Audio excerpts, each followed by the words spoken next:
Hello everyone, welcome back to my channel. So guys, today's topic operating function के maintenance की बात करेंगे, क्योंकि procurement, development, maintenance and compensation के बारे में हम बात कर चुके हैं। सो आज हम मेंटेनेंस की चर्चा करेंगे। तो मेंटेनेंस में सबसे पहले है health and safety. So guys, जो ह्यूमन रिसोर्सिस मैनेजर है उसको ये जितनी भी चीज़ें हैं जिसमें कि सैलरी को ध्यान में रखना, मोटिवेशन कर देना एम्प्लॉयज़ को, इसके साथ ही जो एम्प्लॉय है उनके हेल्थ और सेफ्टी के बारे में भी ध्यान रखना ह्यूमन रिसोर्सिस मैनेजर का काम है। तो आइए हम देखते हैं। Managers must ensure A work environment that protect employees from physical hazard, unhealthy condition and unsafe act of the other personnel। ठीक है गाइस, इसका मतलब है कि मैनेजर को ये इंश्योर करना चाहिए या एक ऐसा इन्वायरमेंट प्रोवाइड करना चाहिए जहाँ पे जो एम्प्लॉय हैं वो प्रोटेक्ट रहें किस किस चीज़ों से, जैसे फिजिकल हजार्ड, कि उनको फिजिकली किसी तरीके से कोई नुकसान ना पहुँचे।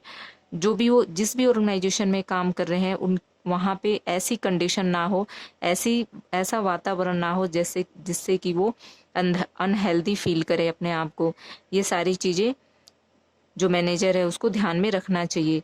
या फिर ऐसा हो सकता है कि जो दूसरे पर्सनल हैं उनके एक्ट से जो एम्प्लॉय है जो काम कर रहे हैं उनको कोई नुकसान ना पहुंचे, ये भी ध्यान रखना मैनेजर का काम होता है।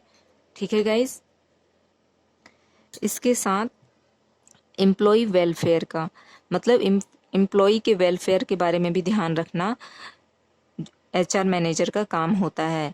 जैसे कि employ welfare include the services, amenities and facilities offered to employees, housing, transportation, education, recreation facility are all included in the employ welfare package.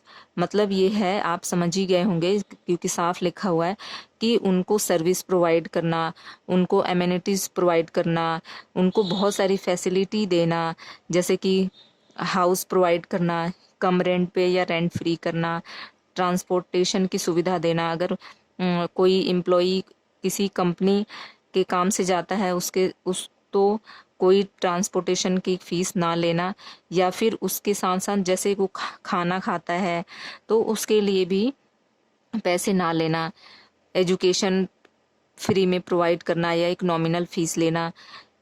ये सारी सुविधाएं जो है वो एक एम्प्लॉय वेलफेयर पैकेज में आती हैं। सो आई थिंक समझ में आया होगा गाइज।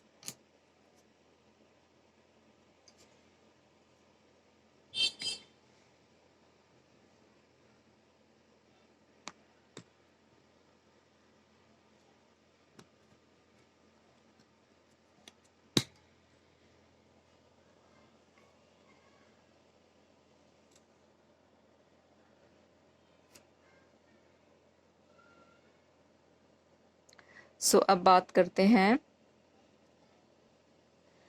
सोशल सिक्योरिटी मेजर्स के।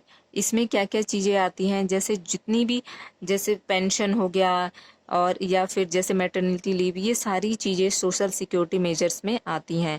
These measures include a maternity benefit to women employee, sickness and medical benefits दिया जाता है, डिपेंडेंट बेनिफिट्स, जो एम्प्लॉई काम कर रहा है उस पर जो डिपेंड है उनको फैसिलिटी दी जाती है कि भाई किसी तरीके से अगर वो मिस हैपनिंग हो गया तो उसके बाद वो उसका जो उस पे के ऊपर जो डिपेंड है उसको पैसे दिया जाए या उसको नौकरी दी जाए। रिटायरमेंट बेनिफिट दिया जाता है लाइक प्रोविडेंट फंड, या फिर पेंशन की व्यवस्था की जाती है। तो आई होप समझ में आया होगा गाइस, क्योंकि ये सारे पॉइंट्स बहुत ही इजी और बहुत मतलब पढ़ने के बाद एक बार से भी ऐसा नहीं लगा कि हाँ कोई ऐसा पॉइंट है जो हमें समझने की ज़रूरत है। सो आई होप बहुत इजी है तो समझ में आ गया होगा गाइस। So thank you.